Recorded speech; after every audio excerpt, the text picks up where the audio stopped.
नमस्कार, मी डॉक्टर मच्छिंद्र बांगर महाराष्ट्रातील आणि देशातील हवामान परिस्थिती संदर्भात ताजा अंदाज देणार आहे. आपण बघतो की सध्या वातावरणीय बदलामुळे महाराष्ट्रात सध्या पावसाची परिस्थिती उत्तम आहे. बऱ्याच विभागात मुसळधार पाऊस झालेला आहे. आपण या ठिकाणी बघतो मोठ्या प्रमाणात वातावरण आहे.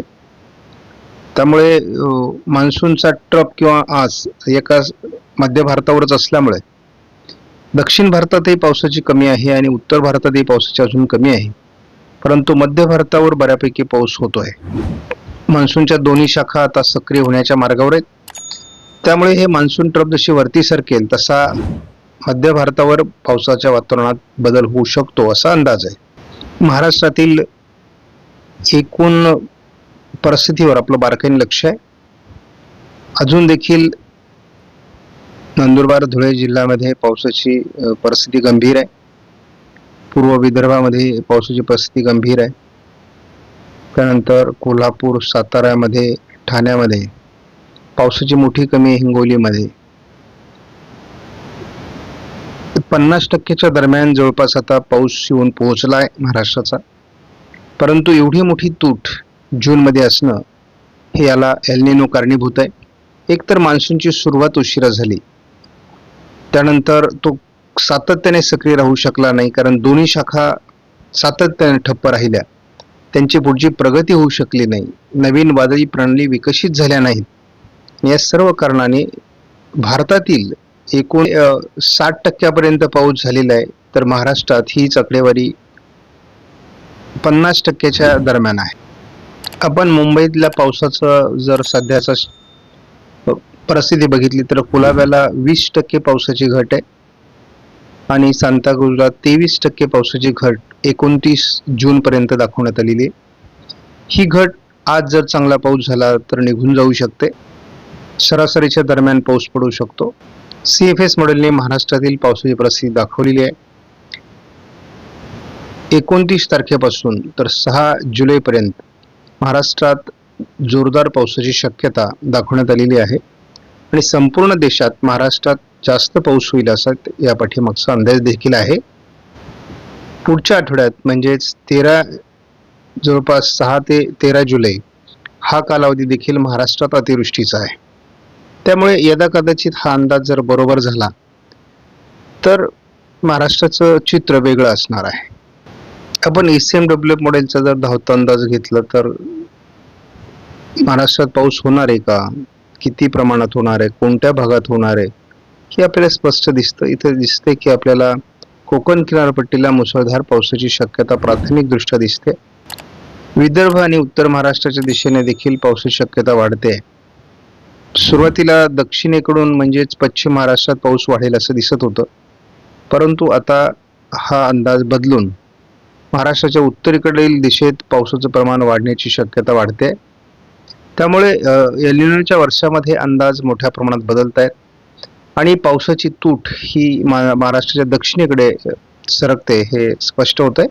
न्यूमेरिकल मॉडेल प्रिडिक्शननुसार GFS मॉडेलचा अंदाज आपण जर बघितला तर महाराष्ट्रामध्ये आज पावसात सुधारणा होण्याची शक्यता मध्य भारतासहित दक्षिण भारतात दाखवण्यात आलेली आहे. शिवाय कोस्टल कर्नाटक आणि केरळपासून सुरतपर्यंत पावसाचं प्रमाण देखील वाढण्याची शक्यता व्यक्त करण्यात आली आहे. मध्य भारतावर पावसाचं प्रमाण वाढेल आणि एक चक्राकार स्थिती पूर्व शाखेला बळ देण्याची शक्यता आहे हलक्या स्वरूपाची. त्यामुळे 1 तारखेपासून पूर्व शाखा आणखी मजबूत होईल, पश्चिम शाखा देखील मजबूत होण्याची शक्यता आहे. एक चक्राकार स्थिती प्रभावी होण्याची शक्यता या ठिकाणी दिसते. त्यामुळे लवकरच म्हणजे 2 तारखेला पूर्व शाखा दिल्लीपर्यंत मान्सून घेऊन जाईल असं दिसते. दरम्यान महाराष्ट्रामध्ये आणि कोकणामध्ये मोठं पावसाळी क्षेत्र देखील स्पष्ट होतंय. या हवामान प्रणालीचा महाराष्ट्रावर मुख्यत्वे करून मोठा परिणाम होण्याची शक्यता आहे. त्यामुळे 3 तारखेला महाराष्ट्रात मुसळधार पाऊस बऱ्याच विभागात होऊ शकतो असा अंदाज आहे. 4 तारखेला देखील एकापाठी एक हवामान प्रणाली विकसित होण्याची शक्यता. एक हवामान प्रणाली पुढे जाते नाही तो दुसरी हवामान प्रणाली विकसित होईल आणि या दरम्यान मोठ्या प्रमाणात पावसाचं वातावरण राहण्याची शक्यता देखील आहे. त्यामुळे 4 तारखेला देखील महाराष्ट्रात मुसळधार पावसाची शक्यता आहे.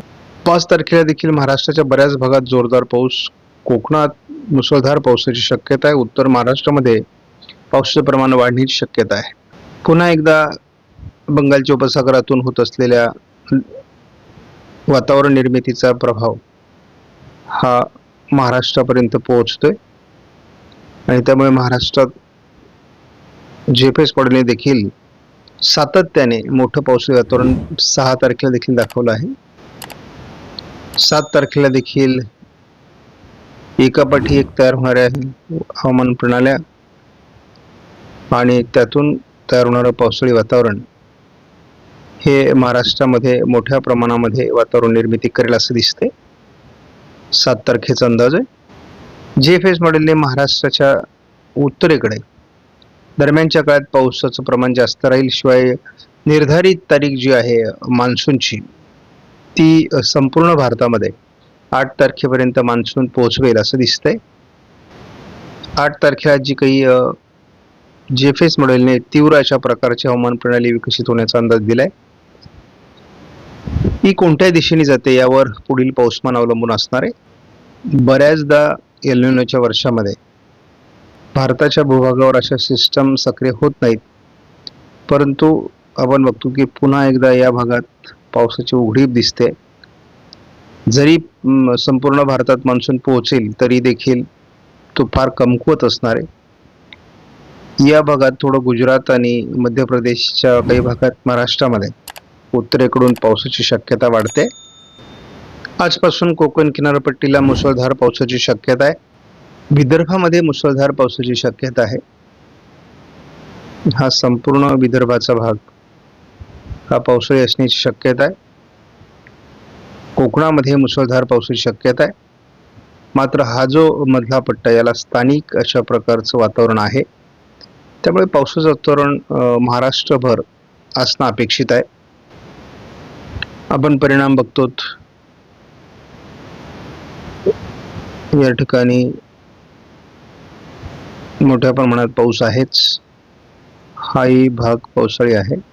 थोडा या भागात पाऊस कमी आहे, परंतु कोकण किनारपट्टीला मुसळधार पावसाची शक्यता कायम आहे.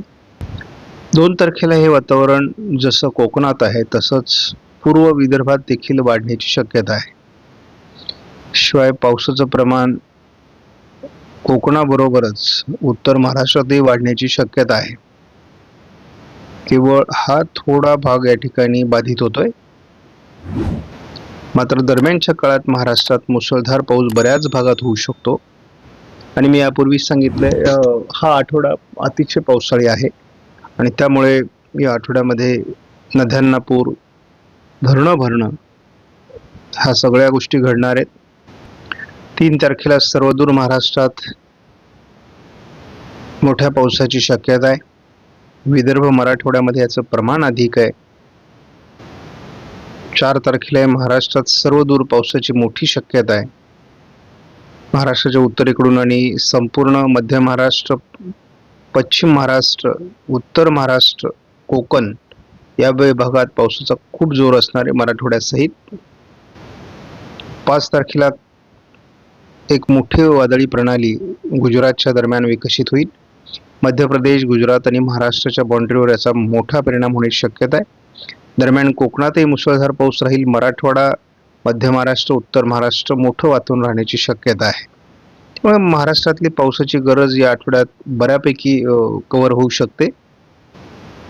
तर 6 तारखेला मग हे वातावरण पुढे असल्यामुळे केवळ घाट माथ्यावर पावसाळी परिस्थिती आहे. उत्तर महाराष्ट्रात पावसाळी परिस्थिती आहे. विदर्भात तुरळक पाऊस आहे. मात्र मग मराठवाडा, पश्चिम महाराष्ट्रातील पाऊस कमी होईल. 7 तारखेला फिरून या प्रणालीचा थोडा प्रभाव विदर्भ, उत्तर महाराष्ट्र, मराठवाड्याच्या उत्तरेकडील भागात, कोकणात राहण्याची शक्यता आहे. पुन्हा एकदा ही प्रणाली फिरून मराठवाडा आणि विदर्भाला मोठा पाऊस देऊ शकते. उत्तर महाराष्ट्राला पाऊस देऊ शकते. मात्र कोकणातील पाऊस कमी होईल आणि अंदाजात मोठा बदल होतोय. तो म्हणजे पश्चिम महाराष्ट्र, दक्षिण मराठवाडा आणि संपूर्ण पर्जन्यछायेचा प्रदेश यामध्ये बाधित होण्याची शक्यता आहे. परंतु दरम्यान गरजेपुरता पाऊस या ठिकाणी झालेला असेल. मात्र विदर्भाच्या काही जिल्ह्यांमध्ये आणि खास करून पूर्व विदर्भ, मराठवाड्याचा उत्तर भाग, उत्तर महाराष्ट्र या ठिकाणी पाऊस खूपच प्रमाण वाढत आहे आणि हे सातत्याने आहे. म्हणजे अकोला, अमरावती, नागपूर, वर्धा, बुलढाणा, जळगाव या काही भागात या वादळी प्रणालीचा मोठा परिणाम होण्याची शक्यता आहे. हा 9 तारखेचा अंदाज आहे. जवळपास ही उत्तर महाराष्ट्राला अतिवृष्टी देऊन जाईल किंवा पश्चिम विदर्भ, उत्तर मराठवाडा आणि उत्तर महाराष्ट्र या ठिकाणचा अंदाज पूर्ण बदलला आहे. ज्या ठिकाणी दुष्काळी परिस्थिती निर्माण होईल अशी भीती मॉडेल दाखवत होते, त्या ठिकाणीच अतिवृष्टी होईल असं आता वातावरण बदलत आहे. आणि ज्या ठिकाणी अधिक पाऊस होईल असं वाटत होतं त्या ठिकाणी मात्र पावसाचं प्रमाण कमी राहील असं चित्र बदललं आहे. जुलैचा पहिला 10 दिवसाचा पाऊस तरी संपूर्ण चित्र बदलतोय. कोकणामध्ये मात्र बऱ्याच भागात जोरदार पाऊस कंटिन्यू राहणार आहे. म्हणजे पहिले 10 दिवस कोकणात जोरदार पावसाची शक्यता आहे. 11 तारखेपासून पुढे मात्र पुन्हा पावसाचा खंड आणि पश्चिमी शाखा वीक होण्याची शक्यता आहे. आपण या मॉडेलचा सातत्याने अंदाज बघतो. अंदाज कसा बदलत गेला हे आपल्याला दिसेल. आता या ठिकाणी पुन्हा एकदा पावसाचं प्रमाण हे विदर्भ, म्हणजे आपण या ठिकाणी असं बघतो. आता पुन्हा एकदा हे पावसाचं प्रमाण अशा पद्धतीने सरकताना दिसते. महाराष्ट्राच्या उत्तरेकडून विदर्भामध्ये आणि कोकणामध्ये पावसाचं प्रमाण या आठवड्यात राहील. म्हणजे साहजिकच आहे की या ठिकाणी हा दक्षिणी पट्टा सुटण्याची शक्यता आहे. म्हणजे या ठिकाणी पाऊस होणार आहे, परंतु थोडं पावसाचं प्रमाण कमी राहील. परंतु या भागामध्ये अतिवृष्टीची शक्यता आहे. तर प्रत्यक्षात पाऊस पडल्यानंतर कळेल, कारण एक वादळी प्रणाली या ठिकाणी प्रभावी राहणार आहे. त्यामुळे किती प्रमाणात पाऊस पडतो हे आपल्याला प्रत्यक्षात पडल्याशिवाय कळणार नाही, कारण हे वर्ष बेभरवशाचं आहे. झटपट या मॉडेलचा अंदाज बघूयात. आज सकाळपासूनच कोकणामध्ये जोरदार पावसाच्या सरी होण्याची शक्यता आहे. थोडं नागपूरमध्ये त्याचा प्रभाव राहील, म्हणजे पूर्व विदर्भामध्ये. आपण बघतो दिवसभरामध्ये कोकणात पावसाचं प्रमाण वाढणं अपेक्षित आहे.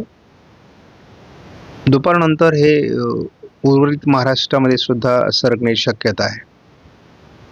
अगदी विदर्भापर्यंत रात्री उशिरा त्याचा परिणाम होण्याची शक्यता आहे. रात्री देखील कोकण किनारपट्टीत पाऊस वाढणं अपेक्षित आहे. 1 तारखेला महाराष्ट्राच्या बऱ्याच भागात पावसाचं प्रमाण वाढू शकतं असा या मॉडेलचा अंदाज आहे. काही ठिकाणी झड लागू शकते. 2 तारखेला देखील महाराष्ट्राच्या उत्तरेकडून, म्हणजे कोकणाच्या उत्तर कोकणामध्ये खास करून पावसाचं प्रमाण वाढू शकतं. महाराष्ट्राच्या उत्तरेकडूनच पावसाचं प्रमाण देखील वाढू शकतं. परंतु या ठिकाणी झडीचं वातावरण 3 तारखेला पश्चिम महाराष्ट्रासहित महाराष्ट्राच्या बहुतांशी भागात दाखवण्यात आलं आहे. त्यामुळे कोकणातही पाऊस राहील आणि संपूर्ण महाराष्ट्रात झडीसाठी अनुकूल अशा प्रकारचं वातावरण बराच काळ 3 तारखेला आहे. ते 4 तारखेलाही बराच काळ राहण्याची शक्यता आहे. एक वादळी प्रणाली उत्तर महाराष्ट्राच्या दिशेने सरकते वरती गुजरात, मध्य प्रदेशकडे. त्यामुळे कोकणातील पावसाळी परिस्थिती कायम राहील. मात्र उत्तर महाराष्ट्र, उत्तर कोकण, मराठवाड्याच्या काही भागात या वादळी प्रणालीमुळे मुसळधार पावसाची शक्यता राहू शकते. कोकणात मुसळधार पाऊस राहू शकतो आणि याचा घेर मोठा असल्यामुळे महाराष्ट्रावर पावसास मदत करणारे ढग सारखे वातावरण खेचू शकतात अरबी समुद्रातून, आणि त्यामुळे आपल्याला ही प्रणाली पुन्हा एकदा महाराष्ट्रावर फिरताना बरीच मॉडेल दाखवत आहेत. जर असं झालं तर महाराष्ट्राच्या काही भागात पुन्हा मुसळधार पावसाची शक्यता राहू शकते. आपण बघतो विदर्भ आणि उत्तर महाराष्ट्रामध्ये याचा परिणाम 7 तारखेपर्यंत जाणवतोय. 8 तारखेला ह्या प्रणालीचा एक मोठा प्रभाव आपल्याला अगदी विदर्भच्या सर्व भागामध्ये जाणवण्याची शक्यता आहे. 8 तारखेनंतर पुन्हा एकदा पश्चिमी शाखा म्हणजेच कोकणातील पाऊस कमी होण्याची शक्यता आहे. ही वादळी प्रणाली 9 तारखेपर्यंत खूप तीव्र स्वरूपात विदर्भातील काही जिल्ह्यात पाऊस देऊ शकते, कारण फिरून फिरून याचा परिणाम उत्तर महाराष्ट्र आणि पश्चिम विदर्भाच्या काही जिल्ह्यांमध्ये, अगदी उत्तर मराठवाड्यातील काही जिल्ह्यांमध्ये होतोय. त्यामुळे 8, 9, 10 तारखेला महाराष्ट्राच्या उत्तरेकडून बऱ्यापैकी पाऊस राहू शकतो. त्यानंतर मात्र पावसाचं प्रमाण ही घटण्याची शक्यता आहे. काय काय बदल होत आहेत ते बघूयात.